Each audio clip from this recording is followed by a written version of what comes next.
Hey guys, Lady Lee here from ladyleeshome.com, and we are in the kitchen, but this is actually a gardening video. I want to take a moment today and show you how I start my tomato seeds indoors. If you've ever grown tomatoes in your garden, you know probably that tomatoes are not the kind of seeds that we can direct seed in the garden. First of all, it takes tomatoes a long time to grow. They do need the hottest part of the summer to grow, and their root system is really shallow. So when we plant a tomato, we actually plant as much as the stem as we can, and for that we need to make sure that our plant is maybe 15 or so inches tall before we plant it in the garden. So we start the tomato seeds indoors, and I'll give you the timeline in a minute. And then when usually what most people will do is that they'll start in a really small cell and we'll plant a couple of seeds, and then we'll thin to just one seed, and then they'll repot the tomato plant, meaning they'll move it to another bigger pot and another bigger pot and another bigger pot as it grows. And then every time they move it to a bigger pot, they will replanted in that pot where a section of the stem is buried in the soil, and the tomato will grow more roots from the stem, and this way we get a really strong root system before it's time to move the tomato seedling outdoor. So I used to do it this way, which is again the way most people will do it, with the repotting. But honestly, it was just too much work for me, and I like to keep things really simple. So I was looking for a way that I can start my tomato seeds indoors without the need to repot them into a bigger pot during their time indoors. I was looking for something that will be pretty simple for me to handle and that will stay where it is. So the size and the number of trays will not change as the tomato seedlings grow, because if you start with small cells, then you can probably have one tray with 72 cells or 128 cells even.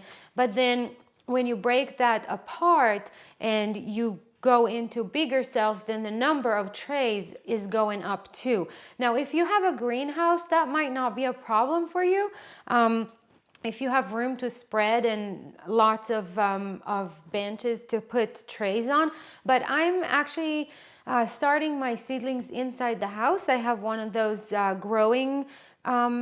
growing shelf systems that I can link to below on how I built it, but I only have a couple of shelves that I use for seed starting, and I wanted to be able to just have the number of trays with the tomatoes stay the same, so I don't change it through the growing of the tomatoes, and this way I know how much room I have on the shelves for other things. So I came by this system that I will share with you today, and it's been working out for me for maybe 2 or 3 years now. I've been doing that and it works great. It's much more simple than the other repotting stuff, and I hope you'll, maybe try it and maybe just get another idea on how you want to do it in your own way. Really, when it comes to gardening, there are so many different options and ways to do one thing. So what I do is basically I take a tray and I put these 4-inch by 4-inch cups in it. I can fit 18 cups in a tray, and I usually start 4 or 5 trays with 18 plants in each one. I do not grow all of those in my garden. I had one season where I had like over 100 tomato plants. Really, there is no need for me, for our needs. There is no need for so many tomato plants. I do start that many because I take some of them to the farmers market and sell to people in the community. It's fun to start different varieties that people can't find in the big gardening centers and Lowe's and stuff like that. and then other people around can try different varieties of tomatoes. So that's kind of fun for me to do. What else we're going to need? Seed starting soil. I buy seed starting soil locally from a garden center in big bag. I can't remember how many cubic feet in the bag, but it's a really good mix. I do not know of a good online place to buy seed starting soil, so if you ask that question, I really don't know what to tell you. I get that locally. I do get worm castings from Amazon. I get a couple of bags at the beginning of each season, and I I put the seed starting soil in this big mixing bowl, and I add about a cup, maybe half a cup to a cup of worm castings with my seed starting soil. And the worm castings is the greatest, I think, organic fertilizer out there. It's so available to the plants easily and right away, and it just gives the seedlings a boost of beautiful energy, and it cuts down on my time that these seeds actually need to be on the shelf. They are ready much quicker if I mix in the worm castings. So I also mix it with a little bit of water to make it a little damp. And of course, we're gonna need the tomato seeds, whatever you use. This is German Johnson tomatoes from Johnny Selected Seeds. And I pretty much already planted all of my tomatoes for this season. So this pack is the only one that I have some left in. So we're gonna plant these ones today. Aside from that, just a regular kitchen spoon is what I use to plant my tomatoes. So I'll bring the camera a little close. Oh, before that, let me tell you the timeline so you understand what's going on. So I live in central North Carolina. Gardening zone is 7B. My last frost date is at the end of April. However, I do not transplant my tomatoes or, any of the heat sensitive plants like beans or cucumbers or peppers. I do not set all of those outside until mid-May. So the second week of May, I wait 2 weeks after the last frost date. In the past, I was so eager to get everything out as quickly as I could. And then we got a really cold night in the first week of May or whatever, and my plant just maybe not died, but had such damage that it took them another 3 or 4 weeks to kind of get back to life after the heat of the cold night. So I'm now a little bit more patient, and it usually pays off. I wait 2 weeks after the last frost date. So if I know that the time that I set my plants outside is mid-May, that means that I need to start my tomatoes indoors about 2 months before. For me, I'm not sure if that's what you'll find everywhere. I find that this is what I need, but you might need to do it a little earlier if you don't use the worm castings. If you use the worm castings with your seed starting soil, you can push everything 2 weeks forward, because it really gives the seedlings a boost. And what I found in the past is that if I start too early and add the worm castings, then the plants start to have a hard time inside here, and they're ready to move outside before the weather outside is ready, before the garden is ready to accept them. So I start about 2 months, 8 weeks before mid-May, which is the time that I transplant the seedlings outside. I will link below to a really cool tool on the Johnny Selected Seeds website where you can put in your last frost date, and it will tell you exactly when you need to start any kind of seedling or any kind of seed indoors. So that's kind of a nice way, a nice easy tool to use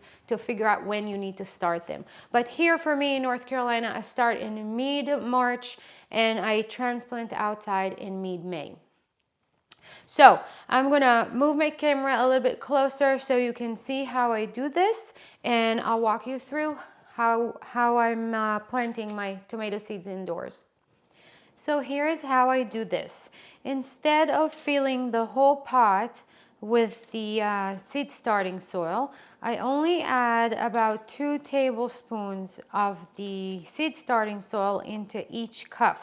This feels something like a quarter of the little pot here, the 4-inch by 4-inch pot.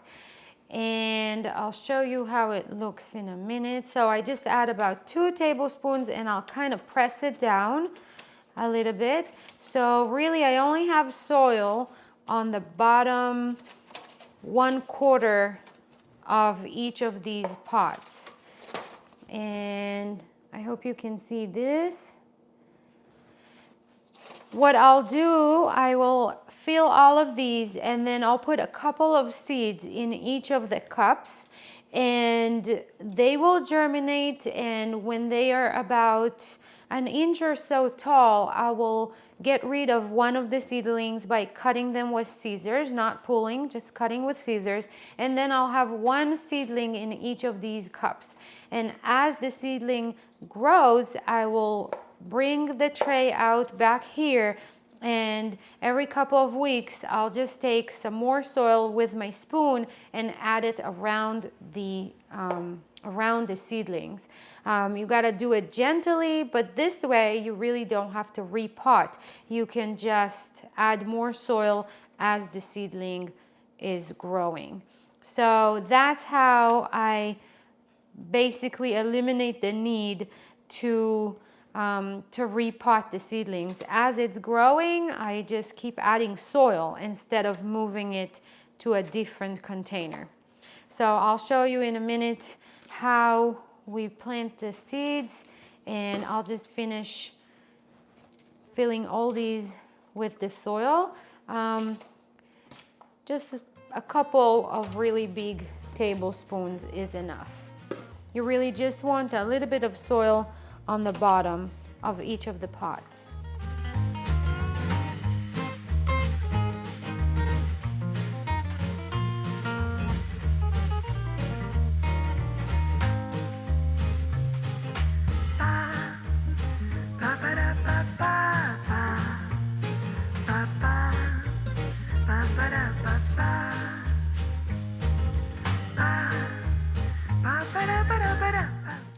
Now I have all of my pots filled with a little bit of soil, and I pressed it down a little bit.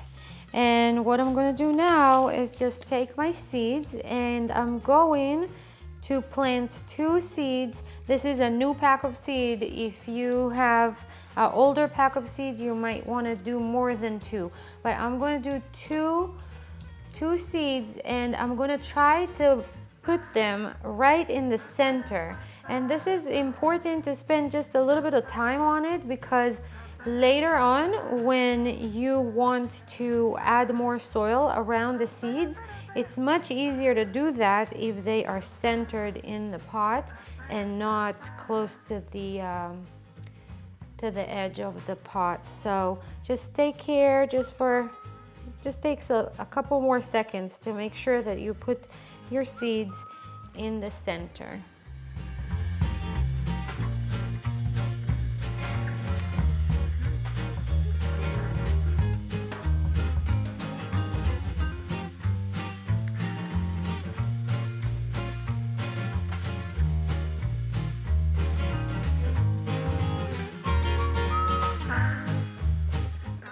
All that I have to do now is just take another spoonful of seed starting soil, put it over the seeds, and press it down.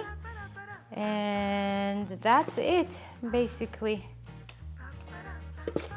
This seed starting soil is really damp. I added some water to it before we started, so I'm not going to water anymore today. I'll let it sit on the seed starting shelves for a couple of days before I'll bring it back out and water it again. But basically this is all, and now all I have to do is wait until the seeds germinate, and then in every cup I should choose the seedling that I want to keep. I only want one. I have 1 cup here that the seeds already germinate, and you can see I have 2 seedlings here, and I am going to give them another maybe 4 days or so to grow before I choose which one I want. I want to give them a little bit of time to grow so I can see which one is the strongest one and the one that looks better. And then with scissors I will cut the other one. I don't want to pull because I don't want to disturb the roots, so I'll use scissors to cut the other one, and then as my seedling grows I will add more soil around it and until I fill the whole cup, and then from here on out I'll let it grow another 15 inches or so before it will be time to move it to the garden. That's it, you guys. I'm going to take this tray and put it on the seed starting shelf and wait for these babies to germinate. I hope that you enjoyed this video, maybe learned something new. Let me know in the comments below, what do you think, if you're going to try it, and what do you think about this method? It really works for me really well for the past few years, so I'm going to stick with it for now until I find something better, or as long as I have this set up. If I ever have a greenhouse in the future, then maybe this is not going to work the best for a greenhouse situation, even though, you know, I kind of like it because it's much simpler and I don't have to keep repotting and changing the pots and the number of things and the trays and all that. So I'm going to keep on doing this, and I'm going to do another video later this season just showing you how the tomato seedlings look before they go out to the garden. Maybe we'll do like a planting tomato seedlings video or something like that. We'll see. Please subscribe and like, and ask any questions that you have in the comments below, and let me know what you think, and I will see you in the next video. Bye.